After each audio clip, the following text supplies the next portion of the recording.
اعوذ باللہ من الشیطان الرجیم بسم اللہ الرحمن الرحیم۔ پانچویں رکوع میں ایک مکالمہ آ رہا ہے دو اشخاص کا۔ ایک شخص وہ ہے کہ جس کو اللہ نے دنیاوی نعمتیں جو بھی اس دور کی تھیں بھرپور دی ہیں، مادی وسائل بھرپور دے رکھے ہیں، اور وہ اس قدر اس کا معاملہ ٹھیک چل رہا ہے کہ ہوتے ہوتے اس کی نگاہ اب اللہ کی طرف سے ہٹ کر ان مادی اسباب و وسائل ہی پر جم گئی ہے، اس کا توکل اور اعتماد اسی پر قائم ہو گیا ہے۔ ایک دوسرا شخص دنیاوی اعتبار سے مرفع الحال نہیں ہے، اس کے پاس دولت نہیں ہے، دنیاوی چیزیں نہیں ہیں، لیکن وہ اللہ تعالیٰ کی معرفت اسے حاصل ہے۔ وہ اس دولت مند آدمی کو بھی نصیحت کرتا ہے کہ تم اللہ کو بھول گئے ہو، تمہیں چاہیے کہ ان تمام چیزوں کے اوپر جو بھی اللہ نے تمہیں دی ہے اس کا شکر ادا کرو، اس کا حق ادا کرو۔ لیکن اس نے اپنے گھمنڈ میں آ کر اسے بہت تلخ جواب دیا، میرے پاس یہ سب کچھ ہے تو گویا کہ میں اللہ تعالیٰ کا لاڈلا ہوں، چہیتا ہوں، تم جوتیاں پٹخار رہے ہو، تمہارے پاس کچھ نہیں ہے، تمہاری کوئی حیثیت نہیں ہے، تمہاری حیثیت ہی نہیں کہ مجھے تم واعظ بھی کہو۔ لیکن یہ کہ اس پر پھر جو ان کے درمیان معاملہ ہوا تو انہوں نے کہا اس شخص نے کہ ہو سکتا ہے کہ اللہ تعالیٰ تمہارے اس سارے دولت کو اور مال و اسباب کو ضائع کر دے، لیکن یہ کہ اس نے کہا کیسے ہو سکتا ہے، میں نے سارا بندوبست ٹھیک کیا ہوا ہے۔ بہرحال نتیجہ یہ نکلا کہ اللہ تعالیٰ نے اس کی اس پوری دولت کو ایک طریقے سے ضائع کر دیا، اور پھر وہ اپنے ہتھیلیاں ملتا رہ گیا، کف افسوس ملتا رہ گیا، اور اس نے کہا ہائے کاش کہ میں نے اپنے رب کے ساتھ شرک نہ کیا ہوتا۔ حالانکہ اس پورے رکوع میں کہیں کسی دیوی کا، دیوتا کا، کسی اور الہہ کا کوئی ذکر نہیں ہے۔ تو اس رکوع میں سمجھنے کی بات یہ ہے کہ ایک شرک ہے مادہ پرستی کا شرک، مادی اسباب و وسائل پر اتنا تکیہ ہو جائے، اتنا توکل ہو جائے، اتنا اعتماد ہو جائے کہ پھر اللہ تعالیٰ کو انسان بھول جائے، مسبب الاسباب پر سے نگاہ ہٹ جائے، اور وہ سمجھے کہ سارا اعتماد اور توکل میرا ان مادی اسباب و وسائل پر ہے۔ تو یہاں گویا کہ اس نے ان مادی وسائل و اسباب ہی کو اپنا معبود بنا لیا ہے۔ تو یہ شرک ہے جو اس دور کا سب سے بڑا شرک ہے۔ اس دور میں بت پرستی کا شرک بہت کم رہ گیا ہے، اب ستارہ پرستی کا شرک کہاں رہ گیا ہے؟ کون لوگ ہیں جو ستاروں کو پوجتے ہیں؟ اب تو انسان سمجھتا ہے ستاروں تک تو ہم پہنچ ہی جائیں گے، ہمارا علم تو پہنچ ہی چکا ہے، چاند تک ہم اتر آئے ہیں، اب چاند کو کون پوجے گا؟ یہ جو اب ساری جو ہے اب جو پوجا پاٹ ہو رہی ہے وہ تو مادہ پرستی کی ہے، وہ دولت کی ہے، وہ در حقیقت یا وہ نظریاتی طور پر وطن پرستی ہے، اس کا ایک شرک ہے۔ تو یہ اس دور کے شرک کو سمجھنا بہت ضروری ہے، اور یہ رکوع اس اعتبار سے کہ اس میں کسی دیوی دیوتا کا ذکر نہیں ہے۔ تو شرک کون سا کیا اس نے؟ وہ شرک یہی ہے کہ اس نے دنیاوی مال و اسباب اور مادی اسباب و ذرائع کے اوپر اپنے سارے توکل کو جو ہے اس کے ساتھ منسلک کر دیا، یہی گویا کہ اس کو معبود بنا لینا ہے۔ وَاضْرِبْ لَهُم مَثَلَ الرَّجُلَيْنِ، ان کے لیے بیان کیجئے دو اشخاص کی مثال۔ جعلنا لأحدهما جنتین من اعناب، ان میں سے ایک کو ہم نے دیے تھے دو باغ انگوروں کے، وحففناهما بنخل، اور ان دونوں کو گھیرے میں لیا ہوا تھا کھجوروں کے درختوں نے۔ اب دیکھیے کہ انگوروں کی بیلیں ہیں، اور چونکہ ادھر ادھر سے ہوا تیز نہ آئے تو کھجوروں کے جھنڈ جو ہیں وہ چاروں طرف لگے ہوئے ہیں، تاکہ ان کے مابین جو اس کی انگوروں کی بیلیں ہیں وہ بڑی محفوظ ہیں۔ وجعلنا بینہما زرعا، ان کے درمیان کھیتی بھی تھی، یعنی یہ کہ اناج کا سامان بھی ہے اور انگوروں کی بیلیں بھی ہیں، اور یہ کہ کھجوروں کے درخت بھی ہیں۔ کلتا الجنتین آتت اکلہا، اور وہ دونوں باغات اپنا پھل دیتے تھے، وَلَمْ تَظْلِمْ مِنْهُ شَيْئًا، سال بسال پھل آ رہا ہے، سال ہر سال ہو گئے، ہر سال پھل آ رہا ہے، اس میں کوئی کمی نہیں کرتے تھے۔ جب یہ چیز چلتی رہتی ہے تو آدمی کا خود بخود ایک توکل جو ہے وہ اس چیز کے ساتھ وابستہ ہو جاتا ہے، وہ بھول جاتا ہے کہ اس کی اللہ تعالیٰ کے فضل و کرم سے ہے یا اللہ کے اذن سے ہے، بلکہ یہ کہ وہ انہی چیزوں کو سمجھ بیٹھتا ہے کہ یہ دائم ہے اور قائم ہے۔ وَفَجَّرْنَا خِلَالَهُمَا نَهْرًا، اور ہم نے ان کے مابین ایک نہر بھی نکال دی تھی، آب پاشی کا بھی پورا نظام موجود ہے۔ وَكَانَ لَهُ ثَمَرٌ، اور اس کے میوے بھی تھے، یعنی یہ بھی تھا کہ باغ جو ہے پھلا ہوا اس وقت، انگور بھی ہیں اور کھجور بھی جو ہے درخت جو ہے لدے ہوئے ہیں۔ اور ایک اس کا مفہوم یہ بھی ہے میرے نزدیک جو زیادہ راجح ہے کہ اس کو اولاد بھی اللہ نے خوب دی تھی۔ جیسے درختوں پر پھل لگتا ہے تو انسان کے لیے اس کی اولاد جو ہے اس کے پھل کی حیثیت رکھتے ہیں، تو گویا کہ اس کو اولاد بھی ملی تھی۔ فقال لصاحبہ وہو یحاورہ، تو کہا اس نے اپنے ساتھی سے، ان سے وہ گفتگو کر رہے تھے، آپس میں گفتگو کر رہا، انا اکثر منک مالا واعز نفرا، میں تم سے کہیں بڑھ کر ہوں مال میں اور نفری میں۔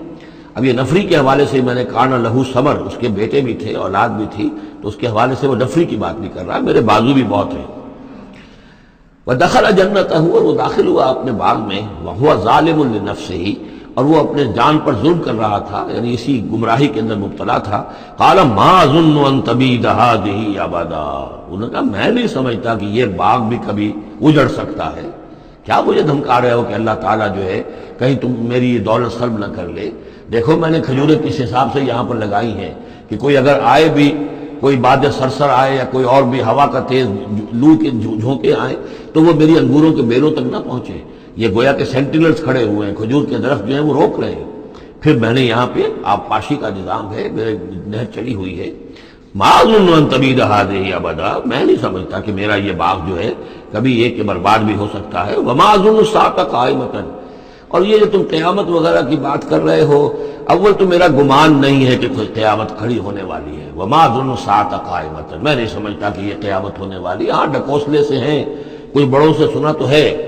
اور یہ کہ وَلَئِن رُدِدتُّ إِلَىٰ رَبِّي، اگر مجھے لوٹا ہی دیا گیا اپنے رب کے پاس، لَأَجِدَنَّ خَيْرًا مِّنْهَا مُنْقَلَبًا، تو مجھے وہاں لازماً ملے گا بہت بہتر لوٹ کر۔ اب اس کے اندر ایک فلسفہ ہے ان کا کہ جب اللہ نے مجھے یہاں دیا، اللہ کے وہ منکر نہیں تھے، اللہ نے مجھے یہاں دیا ہے تو اس کا مطلب یہ کہ میں چہیتا ہوں، لاڈلا ہوں، یا اللہ نے مجھے کچھ صلاحیتیں دی ہیں، میں نے بڑی عمدہ پلاننگ کر کے باغ بنائے ہیں، سارا اس کا بندوبست کیا ہے، تو یہ میری جو صلاحیت ہے، یہ اللہ کی دی ہوئی جو میرے اندر ہے، یہ جو خیر ہے، یہ کہاں چلا جائے گا؟ آخرت میں بھی مجھے پھر ملے گا اور اس سے بہتر ملے گا، اور تم جیسے یہاں جوتیاں پٹخار رہے ہو ایسے وہاں پٹخارو گے۔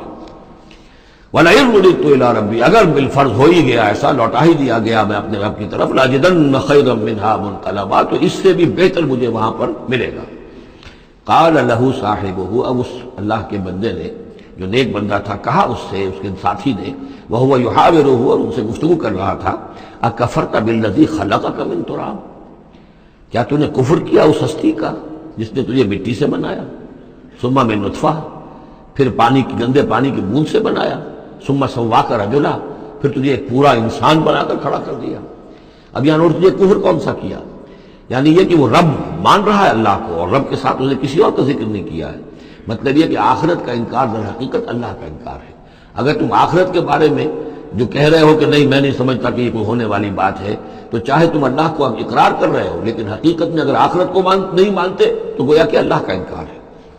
لیکن هو اللہ ربی، لیکن جہاں تک میرا معاملہ ہے، میں نے تو اللہ کو اپنا رب مانا ہوا ہے، وہی میرا مالک ہے، آقا ہے، ولا اشرک بربی احدا، اور میں اپنے رب کے ساتھ کسی کو شریک نہیں ٹھہراتا۔ ولولا اذ دخلت جنتک قلت ما شاء اللہ، اور کیوں نہ ایسا ہوا کہ اللہ کے بندے جب تو اپنے باغ میں داخل ہوا، تو نے باغ دیکھا، پھلا ہوا ہے، ہرا بھرا ہے، ہر طرف منظر جو ہے بڑا دل خوشگل منظر ہے، تو کہتا ما شاء اللہ۔ یہ پھر وہی مجلسی کلمہ آ گیا جس میں توحید کوٹ کوٹ کر بھری ہوئی ہے، ماشاء اللہ، یہ جو اللہ نے چاہا، جو اللہ نے چاہا، یہ سب اس کے فضل و کرم سے ہے۔ لا قوت الا باللہ، کوئی طاقت نہیں ہے اللہ کے سوا۔ اگر اللہ کی طرف سے یہ بات نہ ہوتی تو میرے اندر کوئی صلاحیت نہیں تھی، اللہ ہی کی ہے در حقیقت، یہ دین ہے اسی کی عطا ہے۔ ان ترن انا اقل منک مالا و ولدا، اگر تم دیکھ رہے ہو کہ میں تم سے کم ہوں مال میں بھی اور اولاد میں بھی، فعسى ربی ان یؤتینی خیرا من جنتک، تو مجھے تو میں اپنے رب کے بارے میں یہ یقین ہے کہ وہ جب چاہے مجھے تیرے باغ سے بہتر باغ دے سکتا ہے۔ وَيُرْسِلَ عَلَيْهَا حُسْبَانًا، اور تیرے باغ کے اوپر وہ کوئی اوپر سے کوئی لو کا جھونکا ایسا بھیج سکتا ہے، من السماء، آسمان سے، فَتُصْبِحَ صَعِيدًا زَلَقًا، کہ یہ پورا باغ جو ہے یہ جو ایک ایسا چٹیل میدان ہو کر رہ جائے کہ یہاں کوئی درخت رہے نہ بیلے رہے۔ معلوم ہوا کہ ہر چیز جب آنکھ کھلی گل کی تو موسم تھا خزاں کا، یہ ہو سکتا ہے، عین ممکن ہے۔ اور یصبح ماؤہا غوراً، یا اللہ آسمان سے کوئی ایسی نہ بھی بھیجے کوئی چیز بلا، تو اس کا پانی ہی جو تمہارا یہ جو چشمہ چل رہا ہے، وہ پانی ہی اگر زمین کے اندر گہرا اتر جائے، یہ چشمہ خشک ہو جائے، فلن تستطیع لہ طلبا، اور پھر تو پانی کہیں سے لا نہ سکے، تو یہ باغ خود بخود اجڑ جائے گا۔ یہ سارے امکانات ہیں، مسبب الاسباب نے تمہارے لیے اس وقت سارے اسباب جمع کر رکھے ہیں، جب چاہے گا ان میں سے کسی ایک سبب کی بھی اگر تناب کھینچ لے تو یہ سارا معاملہ جو ہے یہ تو شیش محل کی طرح کا ہے، ایک ہی جو پتھر ہے وہ اس سب کو چکنا چور کر دے گا۔ وَأُحِيطَ بِثَمَرِهِ، معلوم ہوتا ہے وہ بہت ہی کوئی اللہ کا پہنچا ہوا شخص تھا، جو اللہ کا دوست تھا، اور اس کا دل دکھایا اس شخص نے، جس کو تانا دیا اسے انا خیر من انا اکثر منک مالا و ولدا، تو اس حوالے سے اس کا دل دکھا ہے۔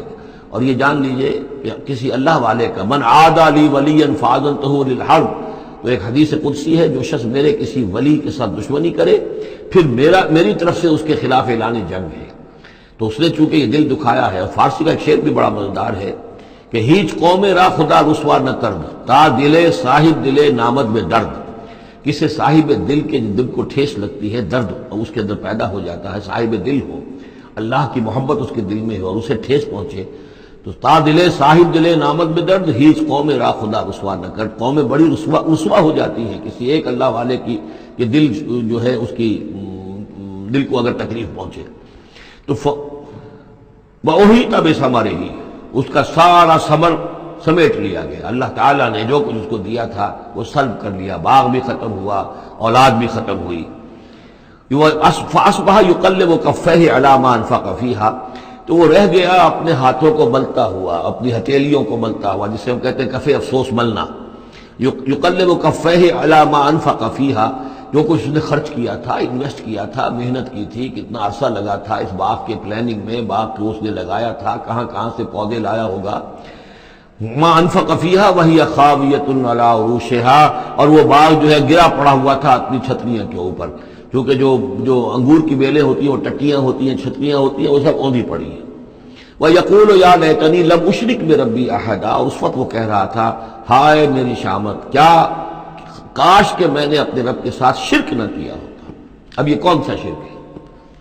اس پوری اس گفتگو کے اندر کہیں کسی دیوی کا، دیوتا کا، کسی کا ذکر نہیں ہے، کسی کی شفاعت کا ذکر نہیں ہے۔ یہ ہے ہمارا آج کا نقشہ مادہ پرستی کا، آج کی ہماری ذہنیت جو ہے پوری کی پوری اس رکوع کے اندر موجود ہے۔ وَلَمْ تَكُنْ لَهُ فِئَةٌ يَنْصُرُونَهُ، اور نہ ہوئی پھر اس کی کوئی جماعت، کوئی اس کی فوج ہوتی جو اس کی مدد کرتی من دون اللہ، اللہ کے مقابلے میں۔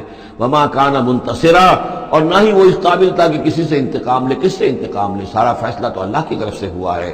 هُنَالِكَ الْوَلَایَةُ لِلَّهِ الْحَقِّ، یہاں تو حکومت اور اختیار کل کا کل اللہ ہی کے لیے ہے، سچے اللہ کے لیے جو الحق ہے۔